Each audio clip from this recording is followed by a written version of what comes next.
Hello, riders. I get a lot of questions about my speed. It's no mystery that I love speed, but what makes me so fast? And the answer to this, what I'm going to address in this video, is going to save you thousands of hours of training, going down the wrong path with training programs, making it too complicated, overthinking it, whatever. And the answer is simple. So it's dopamine versus discipline. So what dopamine is a messenger to the body. It makes the body feel really good. And it's when you jump in cold water, or when you eat cake, or win at gambling, or sketch a car, or do well at a race, watch pornography, play a video game. I could go on, but you get the point. That's what dopamine is. Dopamine is something that people shortcut to, and they do drugs, or it can be done with caffeine, whatever. But the application I'm going to talk about here is very different. And as I said, it's going to save you a lot of time, thousands of hours, and make your ride a lot more interesting. I've been racing since 1987, and I've been riding pretty much every day in the city, and I love it. My coach was Chris Carmichael at the Olympic Training Center. Same coach that coached Lance Armstrong.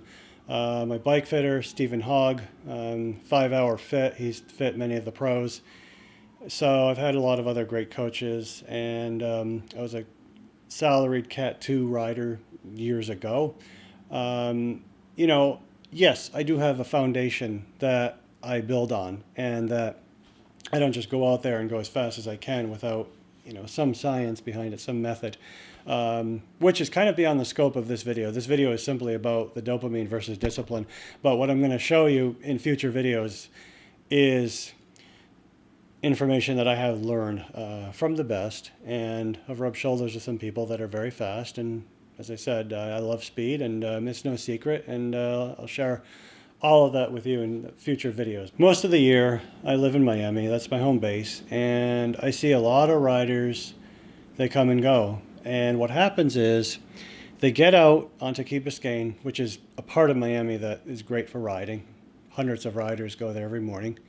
And I see them out there. They're doing intervals, and they're like training. They're doing sprints. They're doing all this stuff, very structured.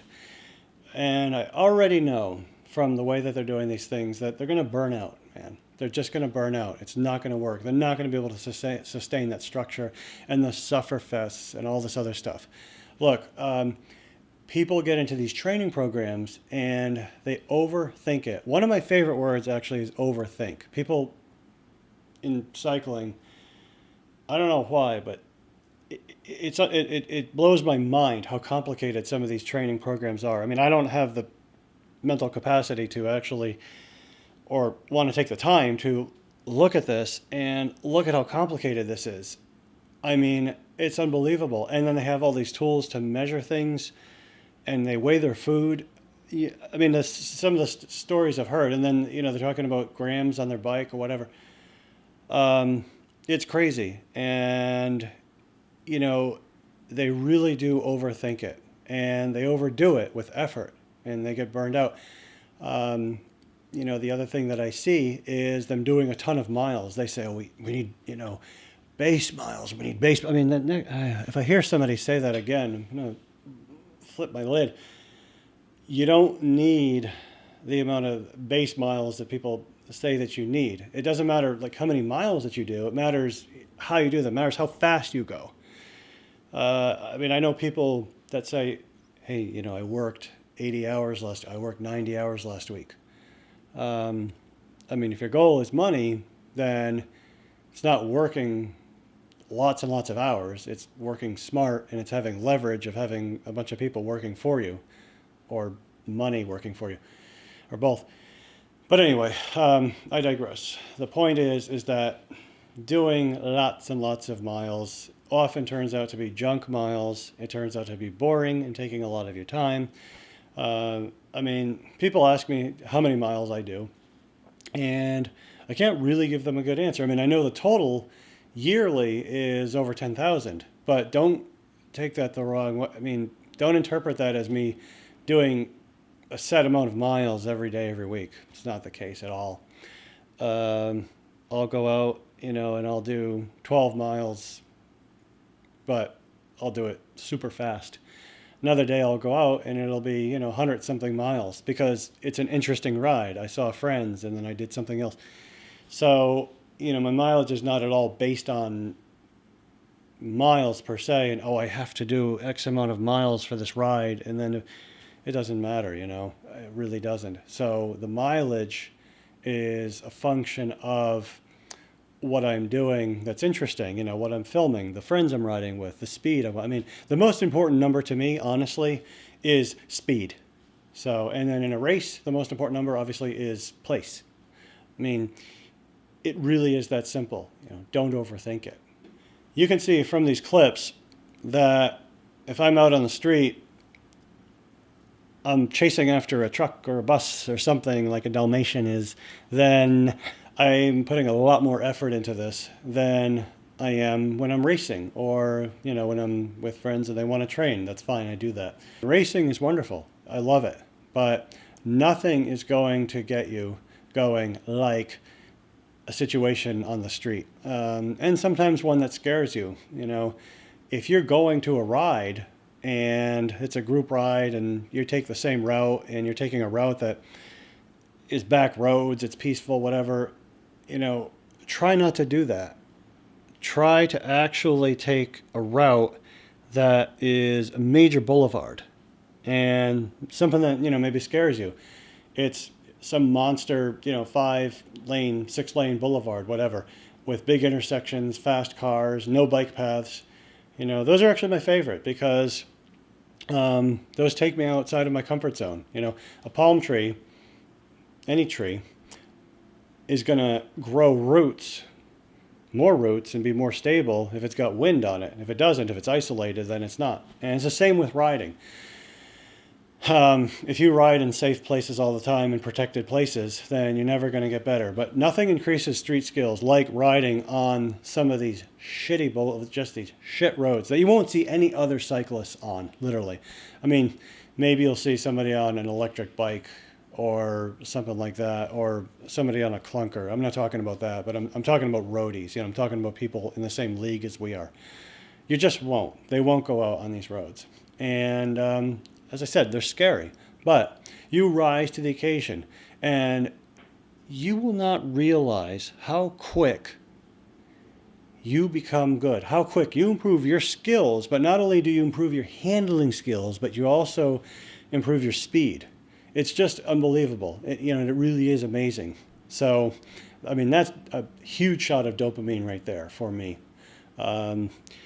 Is being able to, mash through traffic, going uphill on a bridge and being able to do that safely, switching, 6 lanes to get over quickly, safely, without cutting anybody off like a rookie, something like that. Another literal translation of dopamine, by the way, you guys, is your comments. I love the comments and the messages about how my videos changed your life, about how they made you ride faster, or they made you get a bike, or start riding, or get another bike, or do a different type of riding, whatever. That's dopamine, sitting down and looking at the comments, looking at and interacting with you guys. That's awesome. So, certainly feel free to with this video. I do answer. I'm pretty good at them, better than I used to be. I will say that. The reason dopamine is so powerful dates back to the beginning of civilization, the beginning of human beings, and the fact that it was really as simple as hunting and gathering. It was literally eat, fuck, kill. And that was your day. And you were reinforced with dopamine of you eating and fucking and killing. That's as simple as I can say it for the dopamine. It was immediate. And that's how we survived. That's how we evolved. Now, dopamine fixes are very easy. You can get them, as I said, from video games, from drugs, from pornography, whatever. Actually, pornography does increase testosterone, so testosterone helps with speed, with strength. If you harness the power of dopamine and you attach it to something like cycling, it's unbelievable the results that you can get. I cannot emphasize enough how quickly you will see yourself improve. I'm not saying, don't buy power meters, don't go, training equipment, whatever, or all these numbers. But what I'm saying, this is very important. This may be as important a message in the video as the dopamine itself, which is the fact that you, as an individual, need to decide for yourself how you're going to get strong, how you're going to get fast and skilled, and regularly go outside of your comfort zone, not do the same doggone ride every day. And that's with these techniques. Dopamine will get you to ride your bike in crazy places. It'll get you to go on trails, use it as a cross bike, as a mountain bike, go across water with it, swim, whatever. You've seen some of my videos, you've seen some of the things that I do. So what does this all get you as far as being a rider and improving? Well, you can keep up with some damn fast riders and some awesome rides. The best rides are the fastest rides. I'm sorry, I'm going to say it right now. The road bike feels like nothing else on earth with the speeds you can go on that thing, okay? So you're going to have that. But you're also going to have the fact that you can do well in races, and you can get to any part of the city that you want to so easily, so quickly. You're going to be able to get as many KOMs as you want to. You can get those all the time. That's simple with being a fast rider with skills, The other thing that you get, if you vary your rides and you're chasing after dopamine like this with different and interesting rides in different places, different routes, is you're going to build skills whereby you can beat riders that are a lot more powerful than you. They have more watts, maybe they're fitter, they're younger, they have more time to ride and whatever. The fact is that when it comes down to it, I have so often in a racing pack of riders placed, not because I'm stronger, because I'm more powerful, but because of the fact that I know how to go through a position that is like this thinner than my bars. I know how to get it to the front really fast. A note on urban riding, by the way, which, as you all know, if you've been watching other videos of mine, it's my favorite kind of riding. So with urban riding, you are a dopamine billionaire, okay? And what I mean by that is this. You're going down avenues in New York City, and you're threading the needle, and you're drafting, and you're grabbing onto cars, and you're switching lane. Maybe you're not even contacting cars, but you can't help it when you're in a city like New York. That place is made for alley cats. That place is made for shredding on a bike. I'm sorry. And the fact is that in a city, you really are a dopamine billionaire. There are just so many opportunities that you have. And the difficult part is if you're in a rural area, if you're outside the city, if you're in the suburbs, it becomes all that much more challenging to actually achieve, get a dopamine fix from a vehicle or from other riders. It's more difficult to meet other riders out there. I do because I say hi to people, know my films. But even if they don't, I always make it a point to associate with other riders. But you really have to rise to the challenge.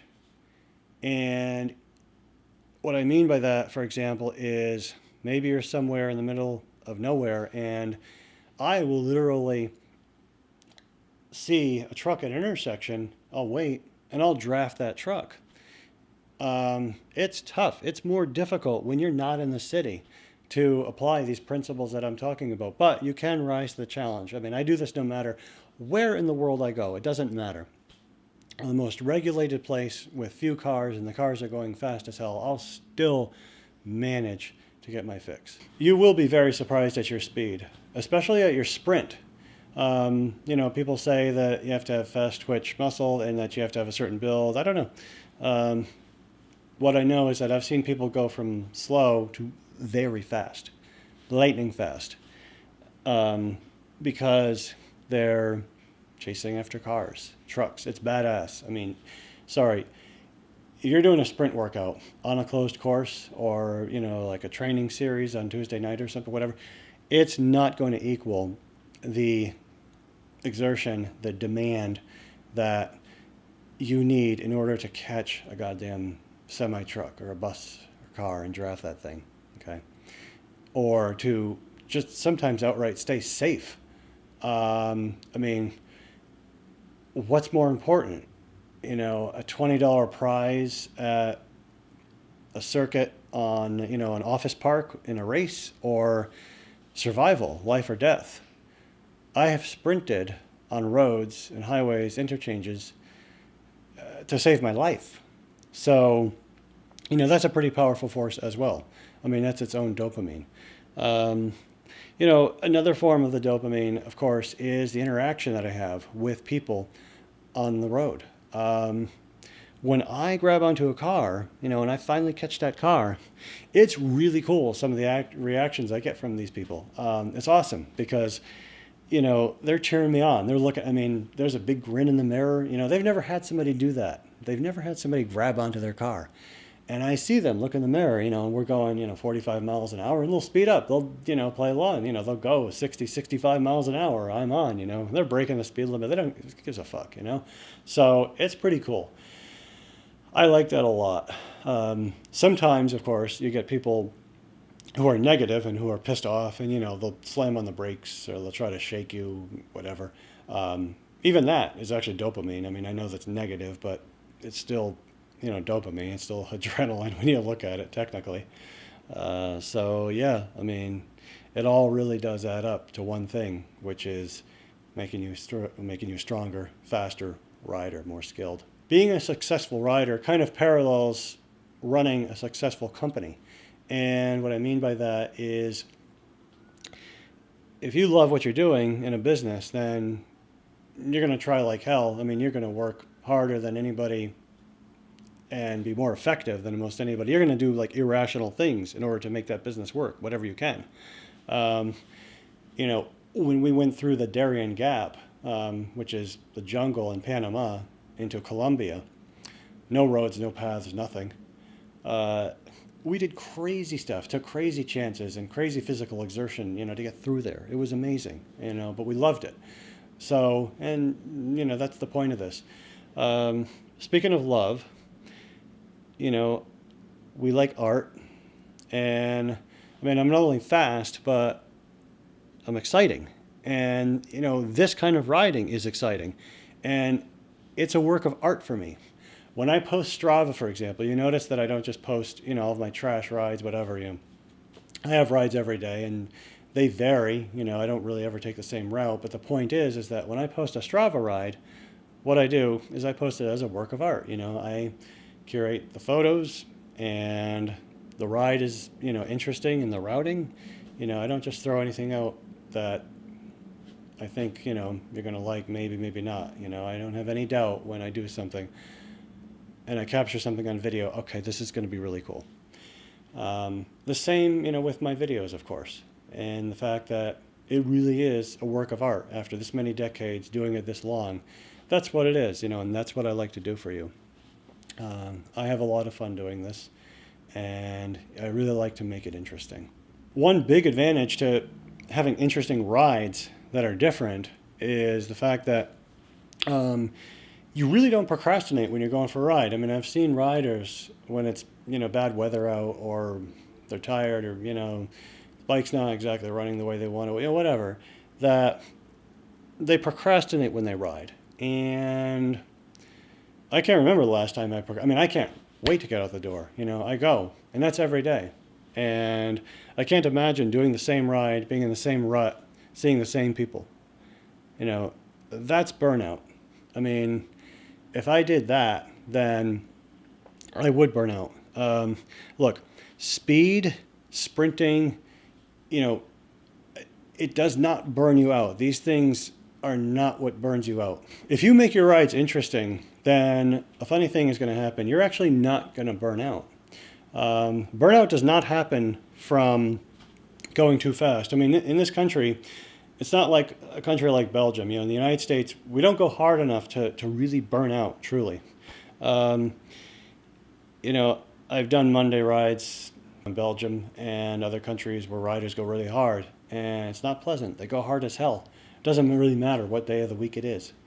So, by the way, professionals, pro riders, they don't think about their training programs and are not as technical as you think they are. They're really not. I've filmed a lot of the big races, and it's something that when you get to that level, you realize that on the way there, a lot of people told you a lot of things that were too complicated. You overthought things. Overthinking, again, that's just something that damns people. And I'm not saying to not have a training program or to not get, good equipment or things that, monitor.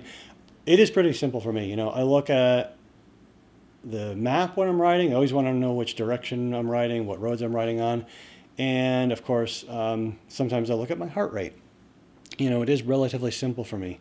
Again, the professional riders do not put as much thought into this as you think that they do.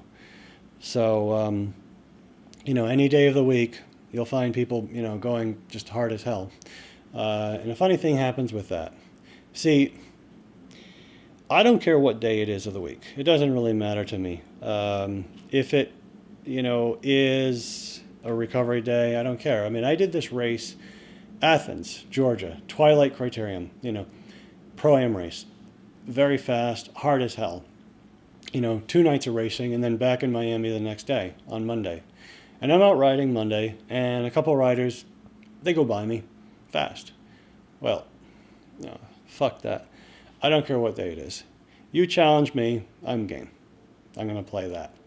And I'm going to race. I'm going to race you. I don't care when it is. I don't care how big the ride is I've done or the race or how difficult, how burned out I feel. Navy SEALs say that you've got 40% more than your body's telling you. You force your mind to overcome that. And you have 40% more that you can give than what the body is telling you and wants you to quit. So you can overcome that. One of the things that's interesting about dopamine is the fact that I have been to a race where I've ridden to the race in the morning 20, 30 miles. Okay, some of it's sketching, yeah. But the race is 50 miles, maybe 60. Then I'm riding back home and another 20 miles or so. Then I see friends as I'm riding back home in Miami or Fort Lauderdale, and I start riding. We ride another 30 miles. So you're doing the math here, and I'm north of 100 miles right now for that day. I don't really know it. As I said, I don't keep track of any of that. But the fact is that I don't really feel it because, again, it's dopamine. I see friends, and, we're sprinting, and we're grabbing onto stuff. I'm keeping tabs on my electrolytes, my hydration, my food. You have to do that. You can't just run on empty. But as long as those things are in check, it always amazes me when I'm riding back from a race, because I really don't like driving a car to a race, because the journey to the race is so much fun. But when I'm riding to the race or from the race, just how much fun it is, and just how great I feel, even if I've ridden, 80, 100 miles that day, the energy that I have. It comes. It just keeps coming. You generate it, and you overcome mental barriers. So let's say that it's a Monday, okay, and a couple of you guys, challenge me, and we're racing around, okay? So we do a Hammerfest. Well, come Tuesday, I have an evening race somewhere, and am I going to be recovered for that race after hammering on Monday and doing really difficult rides, races that weekend? No. I just had 3 days straight, and one of them was a Monday where it's typically recovery day. Well, guess what? That's not protocol, that's not the thing to do when you're training. However, I want to emphasize this. The mind now has to force your body to adapt to this new demand and to this new level of pain and of, getting the muscles to activate again on that Tuesday when you overtrained. And to overtrain, it takes a lot. It takes a whole lot. When I was a salaried Category 2 rider and we were getting paid for racing and had sponsorship, we're going all these places. Yeah, I did over race. I did overtrain. But I guess I can think of maybe twice, when I really did that and I really felt that. And yes, I gave it 100% and I was burned out. But that is very rare. It's a lot less common than people think it is. You need a lot less rest than you think you do, really. So you can see that in the athletes that do really well. To summarize, don't overthink things. Choose what's best for you as an individual. I mean, as an individual, I have that funny riding style on my handlebars. I have one hand here, one hand there, and other quirky things I do. Kind of unorthodox, but it works for me. Choose what works for you. Who cares what other people think? That's the most important. Next to the dopamine fix. Get that fixed. Do that. Get that high. Change your rides up. Change your style up. Maybe you get a bruised elbow, whatever. And last but not least, mind over matter. If you don't mind, doesn't matter.